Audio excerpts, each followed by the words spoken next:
Bom dia mais uma vez a todas e a todos, e como vem sendo habitual, muito obrigado pela vossa estimada e agradável presença, o que vem engrandecer este dia de comemoração por 45º aniversário.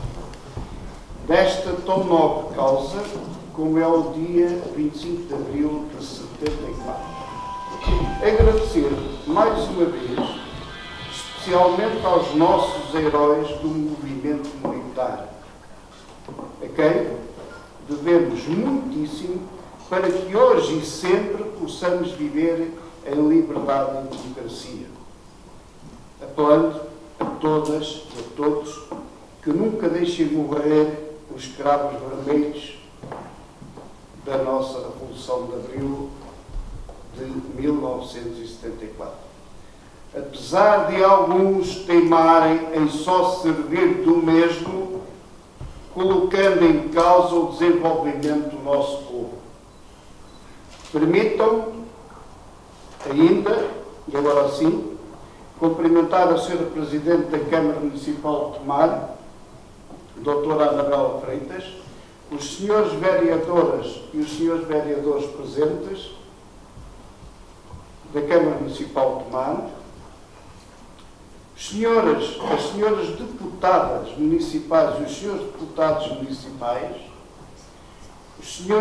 as senhoras presidentes de junta e os senhores presidentes de junta aqui presentes também, e agradecer igualmente e cumprimentar a comunicação social e a todos os munícipes aqui presentes neste dia emblemático, neste salão emblemático, salão esse nobre dos passos do Conselho. Dando cumprimento à ordem de trabalhos prevista para hoje, passo de imediato às intervenções dos representantes dos grupos municipais, conforme acordado, e mais uma vez não quero mais relembrar, se possível, naquilo que combinámos na nossa reunião de líderes, os 5 minutos. Passaria então para dar início ao discurso dos mesmos, dando a palavra ao senhor deputado municipal dos Independentes do Nordeste, o senhor Américo Pereira, por favor. Excelentíssimo Sr. Presidente da Assembleia Municipal, Excelentíssimo Sr. Presidente da Câmara, Senhores Deputados, colegas deputados municipais, convidados, minhas senhoras e meus senhores. Só talvez por esta hora, cerca de 6, após o primeiro comunicado do MFA, lido aos microfones do Rádio Clube Português pelo jornalista Joaquim Furtado, que há mais de 45 anos o povo de Lisboa e um pouco por todo o país começou a acreditar que o regime ditatorial que colhia e amordaçava Portugal desde os anos 30 do século passado estaria próximo do fim. Aos comunicados do MFA, o povo foi respondendo com concentrações espontâneas junto aos teatros das operações militares, apoio incondicional aos revoltosos e claríssimo repúdio aos focos de resistência, com o clímax a ser atingido no momento da rendição do Presidente do Conselho e seus ministros às mãos do general nomeado líder após inexcedível trabalho do inigualável capitão Fernando Salgueiro Maia. O povo saiu à rua. A posição do regime foi-se consolidando pela ação musculada dos militares. Mas a revolução, a verdadeira revolução dos escravos, começou precisamente após o golpe de Estado, quando a mordaça foi retirada aos portugueses, as cadeias políticas esvaziadas, as armas silenciadas nas colónias e a liberdade se instalou. A polícia política, responsável pela tortura e morte de muitos portugueses, tal como a Legião e a Mocidade Portuguesa, foram extintas no próprio dia 25 de abril por decreto publicado ao fim da tarde. Mas os resquícios do regime deposto mantiveram-se vivos ainda por meses a fio em vários quadrantes da vida nacional, a ponto de, com a rompagem nova, servir de inspiração ao que de mais negativo marcou a Revolução, como o COPCON e o PREC, que, em nome não sei de quê, tiveram comportamentos nitidamente pidescos, com perseguições em barra, ocupações selvagens, prisões arbitrárias e violação sistemática do legalmente estabelecido. Apesar de tudo, o que é facto é que a democracia representativa se tem firmado ao longo dos anos, com o espírito de Abril a tornar-nos cada vez mais fortes e resilientes, embora inequivocamente incapazes de evitar que o país seja cada vez mais dominado por políticos sem escrúpulos, tipo Zé do Telhado ao contrário, onde a grande aposta assenta no tirar aos pobres para dar aos ricos, esmifrando os cofres públicos para gáudio e benefício de bancos e banqueiros, ou dando isenções fiscais aos grandes grupos económicos em prejuízo dos trabalhadores, reformados e pensionistas que sistematicamente vão penalizando. No momento em que as assimetrias sociais são cada vez mais escandalosas, o fosso é cada vez maior entre a opulência e a miséria, com uns a terem vencimentos, reformas e pensões de dezenas de milhares de euros e outros pouco mais que trocos, com mês a mais e ordenado a menos, ou rapidamente esgotados ao balcão de uma qualquer farmácia.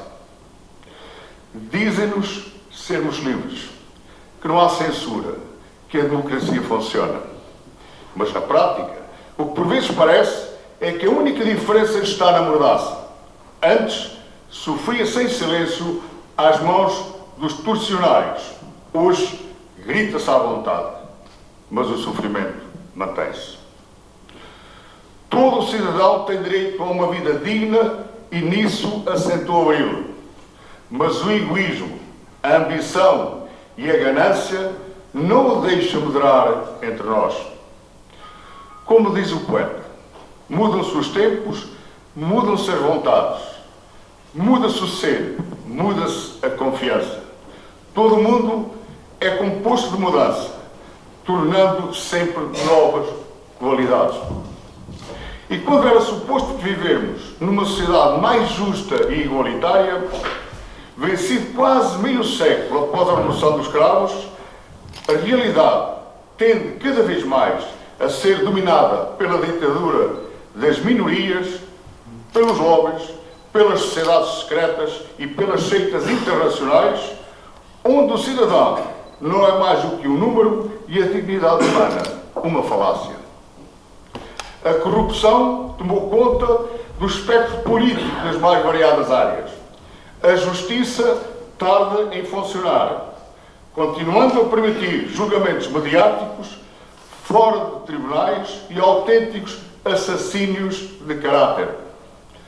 Na saúde, dificulta-se o normal funcionamento dos hospitais públicos para permitir a proliferação de hospitais privados, ou PPPs sem sentido. Os governantes anunciam excelente desempenho na ação, mas a insatisfação dos trabalhadores não para e as greves aumentam de dia para dia. A tendência dinástica parece virar moda em Portugal e com o americanizado Family Gate instalado na alta roda governativa, só nos falta aguardar pelo último coelho a sair da cartola política. Legislar sobre ética. E neste dia de liberdade, será bom não esquecer como canta Sérgio Godinho. Só há liberdade a sério quando houver a paz, o pão, a habitação e saúde. Viva o 25 de Abril! Excelentíssimo Senhor Presidente da Assembleia Municipal, Excelentíssima Senhora Presidente da Câmara Municipal, Excelentíssimos Senhores e Senhoras Vereadoras e Vereadores da Câmara Municipal, Excelentíssimos Senhores e Senhoras convidados, portanto, membros da Assembleia aqui presentes e convidados, saúde também os senhores da Comunicação Social, que estamos aqui a trabalhar, e o Maestro Bem Mackay e a Juliana Maja, que estamos aqui a apresentar com a sua música. Esta é a minha segunda intervenção numa sessão comemorativa do 25 de Abril da Assembleia Municipal de Tomar. E se no ano passado escolhi a causa da discriminação das mulheres, mostrando estar pessimista com a situação da realidade que existia em Portugal no ano passado e que se vislumbrava no futuro e continua, este ano gostaria de ter um discurso mais otimista. Como foram otimistas os capitães de Abril, pois é com otimismo que se ganha coragem e foi de mudar as coisas, e foi isso que aconteceu no 25 de Abril. No entanto, esta atitude de otimismo, sem a correspondente fé em Deus com que não fui abençoada, é uma, como dizia Voltaire, quando se opunha ao otimismo filosófico, baseado na teoria que emanava da Igreja, que a nobreza divulgava, de que o mundo seria o melhor mundo possível. Com facilidade se acredita que este não é o melhor mundo possível, que Portugal do pós-25 de Abril não é o melhor Portugal possível e que os teóricos dizem que nos habituamos muito facilmente ao pessimismo, muito mais facilmente do que ao otimismo. De abraçar uma vida inteira de otimismo, pareceremos tolos. A verdade é que a nossa tendência de portugueses é ser pessimista, dizer mal das coisas, dizer que tudo está mal, mas o facto de estarmos ainda aqui, 45 anos depois, aqui reunidos para comemorar uma data que nos é muito querida, mostra que nós somos exemplos ainda vivos do otimismo, embora o otimismo moderado, e que somos otimistas por opção, e é esta a nossa missão. Há 45 anos, quando o povo português se opôs ao regime que o oprimia, para além do fim da guerra e de fazer nascer na lei e na prática a democracia e a liberdade, uma das apostas da Revolução era a educação.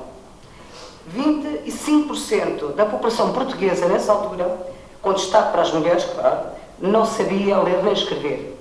A minha mãe era uma dessas mulheres que trabalhava desde os 9 anos de idade nos campos do Alentejo, como gente grande, e nunca tinha ido à escola. Talvez por isso a minha primeira decisão depois de 25 de Abril foi alfabetizar. Era uma jovem de 16 anos e tinha essa consciência de que era das coisas mais importantes para uma pessoa poder assinar o seu nome, pelo menos. Aluguei uma sala e comecei a dedicar-me a essa tarefa, e até se instituir em Tomar, passado pouco tempo, felizmente, a alfabetização feita nas escolas, ensinei a ler e escrever e levei muitas pessoas ao exame da 4ª classe, como dizia então. Uma das minhas mais entusiásticas alunas foi, orgulhosamente, portanto, a minha mãe. Claro que passou depois a ler as minhas cartas, principalmente aquelas que ela não queria que ela lesse. Mas há sempre o reverso da situação. Hoje podemos orgulhar-nos que, de facto, temos baixado bastante o nível de analfabetismo em Portugal. Mas se esse otimismo existe, é um otimismo também moderado, porque continuamos na cauda da Europa. Temos neste momento, nesta altura, ainda 500 mil portugueses que não sabem ler nem escrever. E desenganem-se, pensam que são pessoas idosas quase no final de vida. Não é verdade? 30 mil são entre os 18 e os 65 anos de idade. É extremamente triste a situação. Hoje podemos orgulhar-nos também de ter baixado a percentagem de pessoas que não têm a escolaridade obrigatória. Temos 10 vezes mais alunos no secundário que há 45 anos de idade. É obra, é muito bom. Mas também temos cada vez mais, principalmente raparigas, mulheres, mestres, licenciadas, doutores. Mas há também o outro lado da moeda. E o outro lado da moeda é um triste recorde de 25% de desempregados licenciados. Dizem que o mercado português não está preparado para oferecer empregos dignos a jovens licenciados. Eu direi, tristemente, que os empresários portugueses sofrem de um mal, mas de um mal grave. Falta de visão e de competência, principalmente de competência. Também no campo da educação, ou da falta dela, está o agravamento dos casos de violência doméstica em Portugal. Parece que não está ligado, mas está. Mais do que crimes contra homens, alguns homens, são as mulheres, as crianças e os idosos que sofrem esta situação. E esta é uma consequência da falta de educação cívica e uma consequência das más opções políticas, situação que teremos que combater e urgentemente. Vou terminar, mas gostaria de lembrar a todos que a nossa democracia está quase a igualar o tempo em que vivemos em Portugal, um regime de que não temos qualquer saudade. Reconhece o facto que também gostaria de lembrar é que os regimes ou as situações caem habitualmente quando se sentem seguros, quando pensam que estão seguros. E 45 anos envolvidos, o 25 de Abril, os democratas, nós todos, a nossa geração, achamos-os seguros, achamos impossível voltar atrás. E de facto a história nunca se repete, porque os factos são sempre diferentes, mas podemos perfeitamente voltar a uma situação de que não quereríamos nunca voltar. Portanto, está em causa a qualidade da nossa democracia e isto é muito perigoso.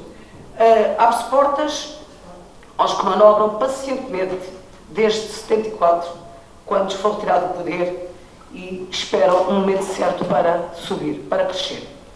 Nestas comemorações do 25 de Abril e a representação do Bloco de Esquerda de Tomar, saúdo daqui todos os partidos democráticos, todos os sindicatos, todas as associações culturais, todas as organizações e todos os movimentos democráticos, homens e mulheres, com que todos os dias lutam, todos os dias para construir um país mais justo, onde em cada data do 25 de Abril nós podemos continuar a dizer: fascismo nunca mais, viva o 25 de Abril. Tenho então. Então, muito bom dia, excelentíssimo Sr. Presidente da Assembleia Municipal, Srs. Deputados Municipais e Sras. Deputadas Municipais, excelentíssimo Sr. Presidente da Câmara, Srs. e Srs. Vereadores e Sras. Vereadoras,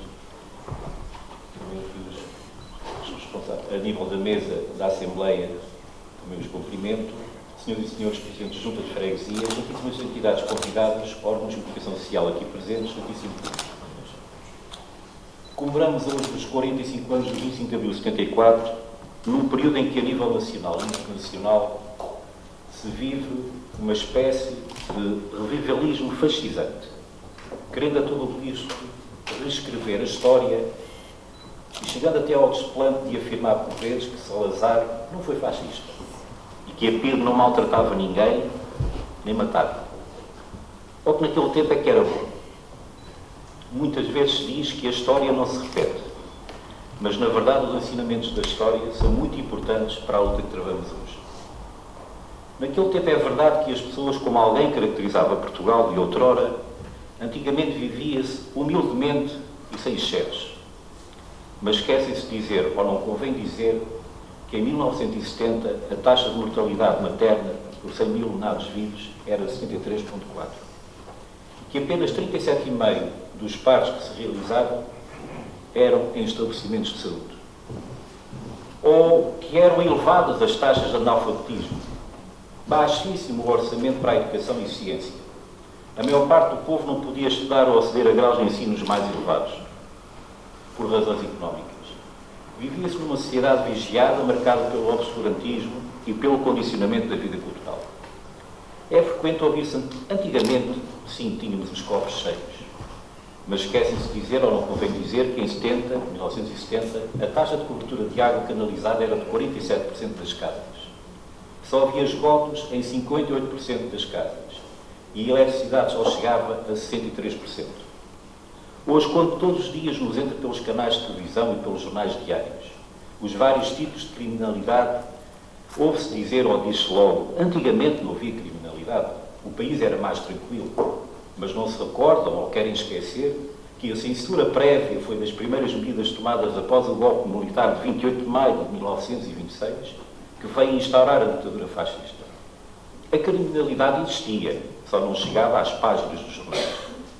Ou quando se diz que antigamente não havia criminalidade, o país era mais tranquilo, não se querem recordar que houve o campo de concentração do Tarrafal, campo criado a 23 de abril de 1936, o campo da morte lenta, onde foram presos e torturados centenas de antifascistas, tendo sido assassinados 32.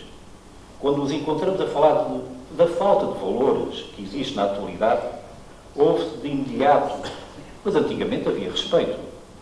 Esquecem-se de dizer, ou não convém dizer, que a mulher podia ser repudiada pelo marido, no caso de não ser virgem. O casamento católico não permitia o divórcio.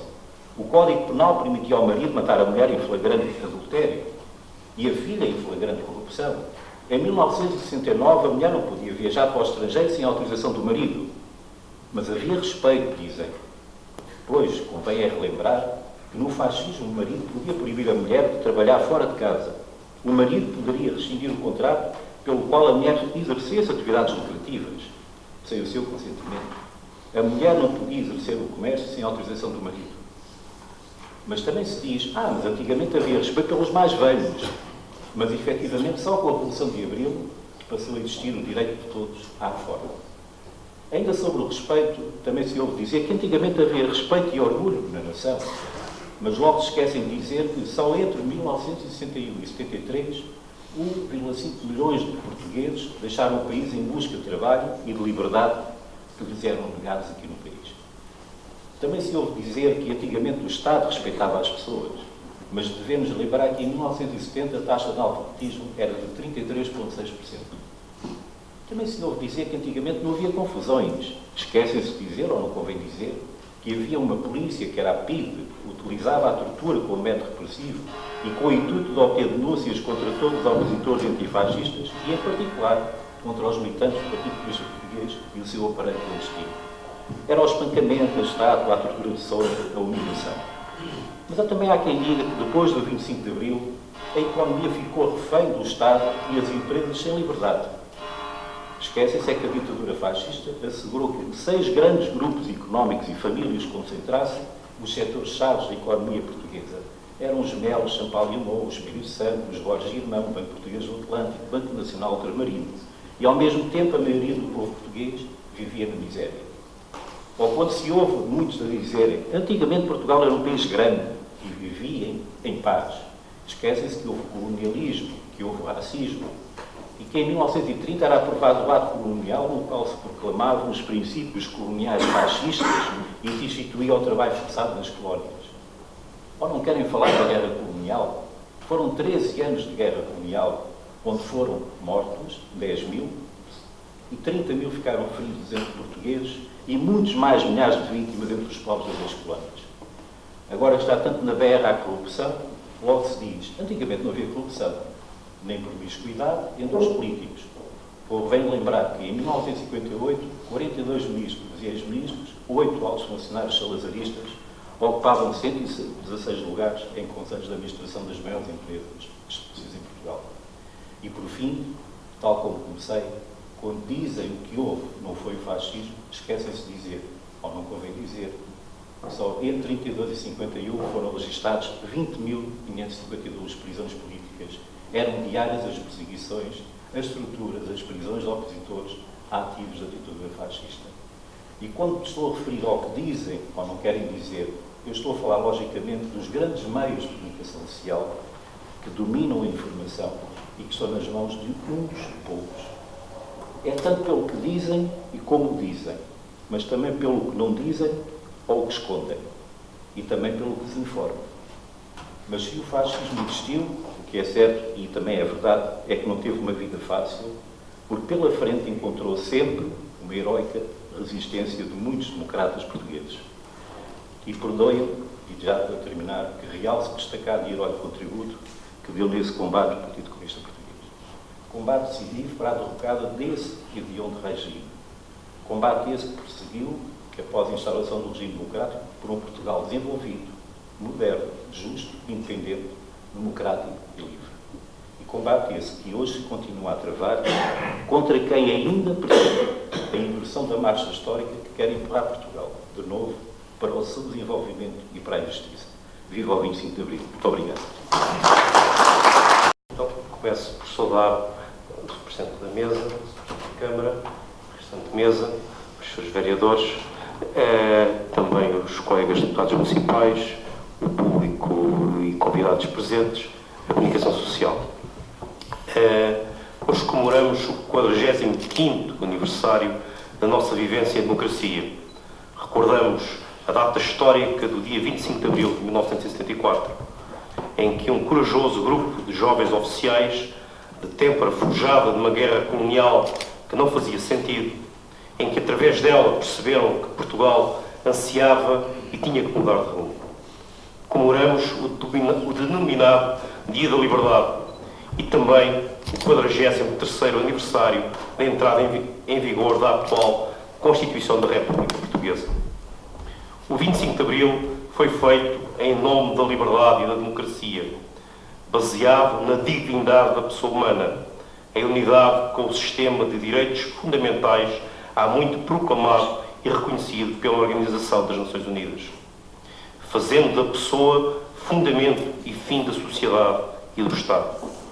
Tal é proclamado no artigo 1º da nossa Constituição, que, recorde-se, diz: Portugal é uma república soberana baseada na dignidade da pessoa humana e na vontade popular e empenhada na construção de uma sociedade livre, justa e solidária. Foquemos na questão da liberdade como princípio fundamental para a dignidade da pessoa humana e, consequentemente, para a atuação do Estado enquanto agente na busca do bem comum. A liberdade é a possibilidade de cada pessoa procurar a verdade e o bem.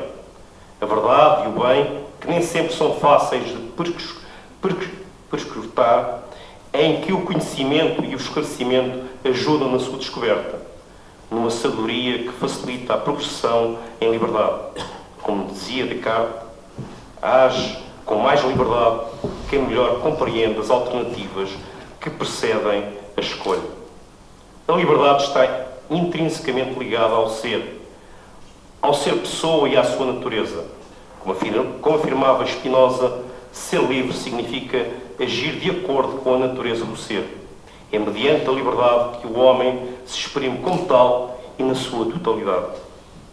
Diretamente associada à liberdade está a responsabilidade. Ser livre implica assumir o conjunto dos nossos atos e saber responder por eles. A liberdade e a responsabilidade acabam por ser um binómio indissociável. Só somos realmente livres se formos responsáveis e só podemos ser responsáveis se formos livres. A liberdade implica o respeito pela liberdade dos outros.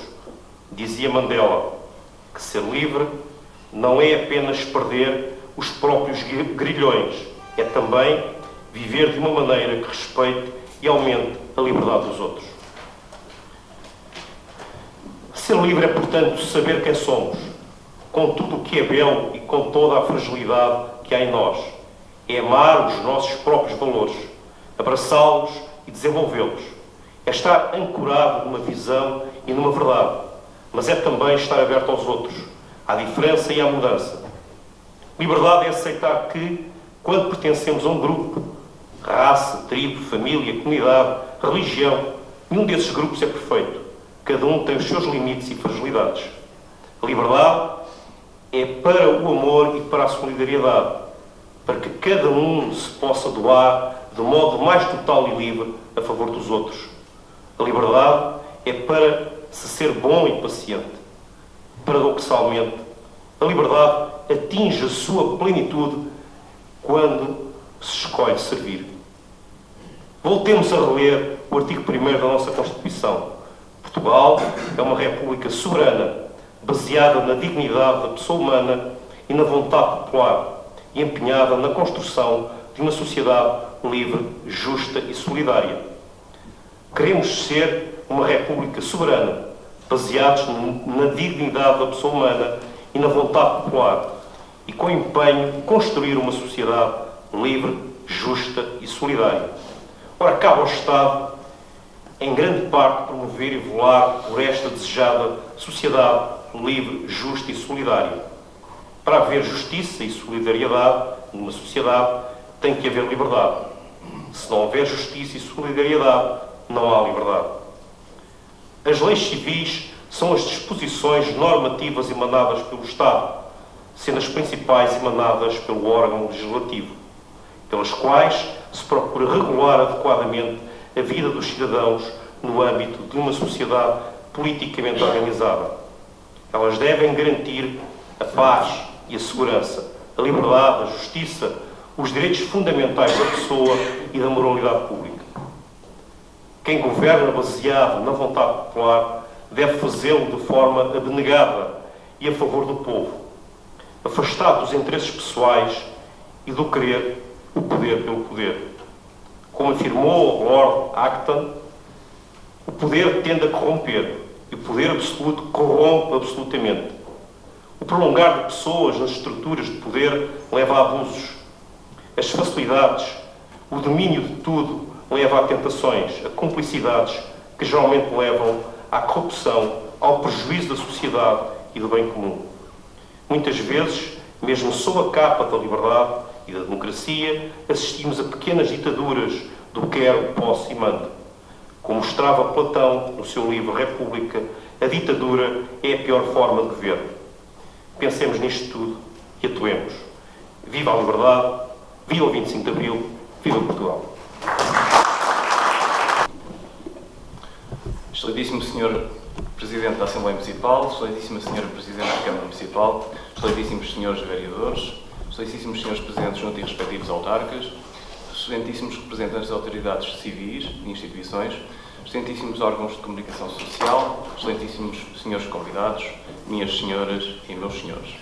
Hoje, dia 25 de abril de 2019, voltamos com grande orgulho e elevado sentido de responsabilidade a celebrar esta data que muito nos diz e que sem ela hoje não poderia estar aqui, nem muito menos reunido convosco, a usar da palavra nesta tão nobre sala.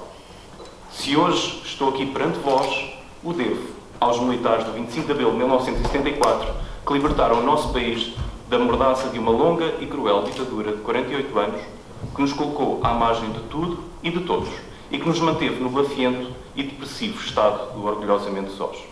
Num estado de fascismo que alguns teimam em não reconhecer que existiu em Portugal alguma vez. É justamente por isso e por muito mais que celebrar Abril é um direito de todos, mas sobretudo um dever cívico e moral que configura a mais bela e honesta forma de gratidão por aqueles que ousaram sonhar e tornar o nosso país um território de liberdade, de sonho e de esperança.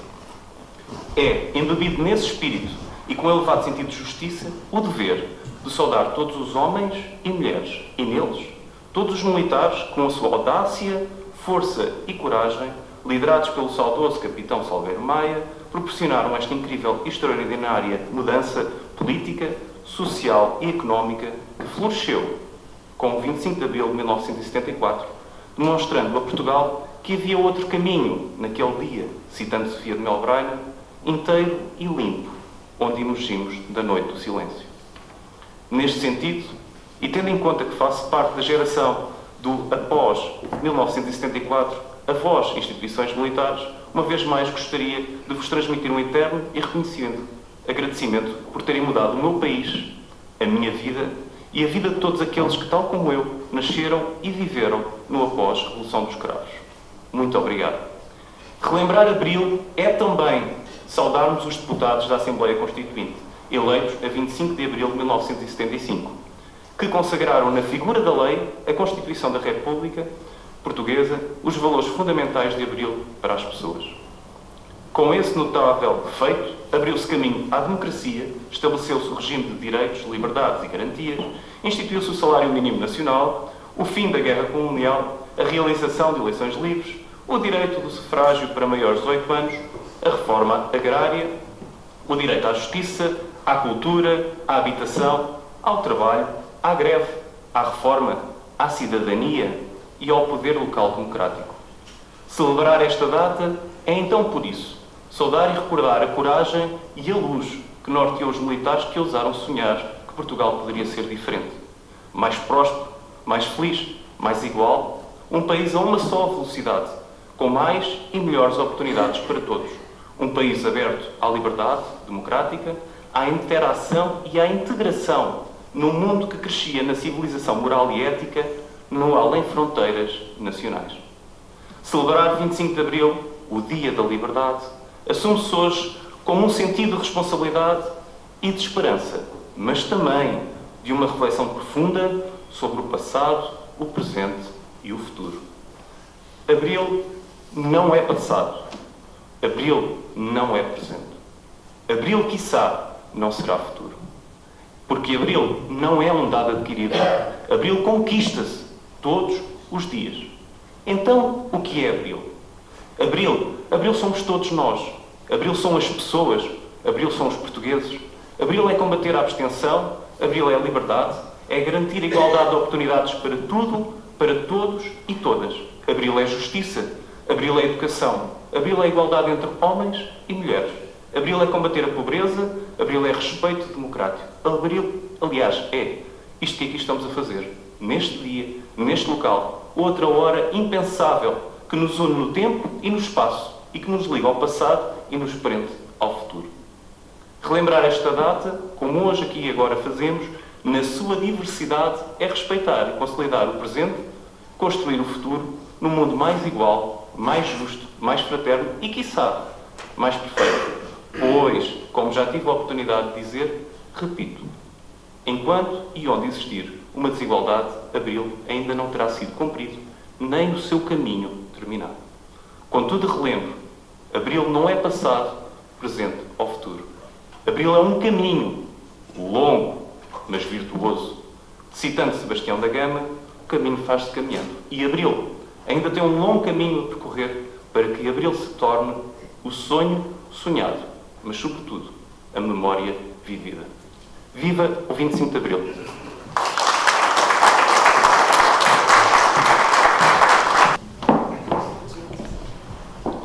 Senhor Presidente da Assembleia Municipal, senhores vereadores, senhoras e senhores vereadores da Câmara Municipal, senhores e senhoras deputadas municipais, senhoras e senhores presidentes de junta, tomarenses. Eu penso que não podíamos ter começado da melhor forma esta sessão solene e aproveito aqui para cumprimentar o maestro Brian e a cantora Juliana com a música Acordai. Porque a sensação que tenho e o sentimento que tenho, e eu hoje vou partilhar convosco, como veem, não trago discurso escrito, aquilo que vou partilhar convosco é o que é o 25 de Abril e a democracia. E o acordai porquê? 45 anos depois, acho que todos os portugueses, ou pelo menos quase todos, estão satisfeitos com o facto de todos os 25 de Abril fazerem uma sessão solene ou evocarem o 25 de Abril, mas durante os outros 364 dias do ano nada fazem. É inequívoco que muito avançámos com o 25 de Abril. Em matéria de escolaridade, em matéria de serviço de saúde, em matéria de cidadania, em matéria de direitos, mas também de deveres. Mas isto é suficiente? A sociedade lá fora corre a um ritmo muito mais rápido do que as instituições portuguesas. E aquilo a que nós assistimos, e por isso é que temos uma grande taxa de abstenção nas eleições, temos os nossos jovens, e não só os nossos jovens, a afastarem-se daquilo que é a vida política e a vida pública, porque aquilo que é a velocidade com que estas instituições atuam no território, nada lhes diz àquilo que são as necessidades da sua vida. E isto coloca em causa uma democracia. Portugal ainda não assistiu de uma forma consistente e de uma forma mais visível àquilo que está a passar nos outros países. Veja-se França, com os coletes amarelos. Mas o que é certo é que as coisas vão cá chegar. E, portanto, ou nós adequamos aquilo que são o papel das nossas instituições para dar verdadeiras respostas aos nossos cidadãos, ou então aquilo que estamos a assistir lá fora, tínhamos tido ou não 25 de Abril, chega cá a Portugal. Minhas senhoras e meus senhores, e permitam-me aqui, e eu já sei que vou entrar em rota de colisão com alguns dos meus quem me antecedeu no discurso. O 25 de Abril não é de esquerda nem é de direita. O 25 de Abril é de uma pátria, de um país, de uma nação, de uma democracia e de um povo. E um dos pilares que esteve na gênese do 25 de Abril é a dignidade humana. Mas, curiosamente, uma das coisas que marcava a ditadura era o centralismo de Estado que se continua a observar hoje em dia. Dignidade humana, prestação de cuidados de saúde. O que é que nós queremos? Qualquer um de nós, independentemente da nossa área política, é que qualquer cidadão tenha acesso à prestação de cuidados de saúde. Ouçam, eu não quero saber se eles são prestados pelo privado ou pelo público. Eu quero é que o cidadão tenha acesso a cuidados de saúde. E o cidadão lá fora, quando tem um problema, não quer saber se vai ao privado ou se vai ao público. E aquilo que se discute é um tique de ditadura do Estado centralista. Ao Estado compete legislar e fiscalizar. O cidadão tem que ter acesso a tudo. Educação. Meus senhores, nós em matéria de educação, desde o 25 de Abril, e aqui quem me antecedeu já deu aqui alguns números, bem, nós evoluímos. As coisas não são comparáveis, de maneira nenhuma. Mas será que o nosso sistema de educação está feito para o aluno? Será que o nosso sistema educativo está a preparar os nossos jovens para o futuro? É que uma das grandes coisas, um dos grandes desafios que se coloca à educação é ter de formar para profissões que ainda nem sequer existem. É na escola que se aprende.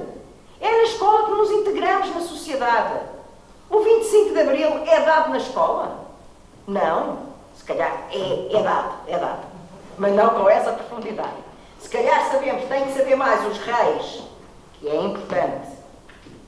Tem que saber mais a nossa história mais antiga do que a nossa história contemporânea. E como é que nós podemos trazer para a causa da democracia aquilo se não começamos a formar desde a escola? Mais um exemplo, porque sou Presidente de Câmara, mais um exemplo daquilo que é o centralismo do Estado. Com o 25 de Abril, e já aqui foi dito, determinou-se a autonomia do poder local. E agora vejam a dicotomia. Temos a autonomia do poder local e depois temos, por outro lado, aquilo que são os tiques de ditadura que 45 anos depois ainda craçam no nosso país. Temos um conjunto de instituições que vêm a mandar no nosso território. Todos vós sabeis que nos querem colocar a REN até aqui à Praça da República. Portanto, todos nós percebemos que isto é Reserva Ecológica Nacional, não é? Quer dizer, todos nós vemos isso. Não é? E como é que é possível falar em autonomia de poder local? Como é que é possível falar em determinação de um país que pensa, que deve pensar e que deve atuar sobre os seus territórios quando continuamos com centralismo e com um Estado feito à medida de uma ditadura? Volto a dizer, não há coisas que sejam de direita ou de esquerda. É como a família. A família não é um conceito de direita. É um conceito de direita e de esquerda. É um conceito de uma sociedade. O 25 de Abril também não é só de esquerda, nem é de direita. Aliás, a direita é diferente. 25 de Abril é de uma pátria, de uma nação, de uma democracia. Ou sentamos-nos todos à mesma mesa, ou então a canção com que iniciamos esta sessão não tem sentido. porque efetivamente temos de acordar. Viva Portugal!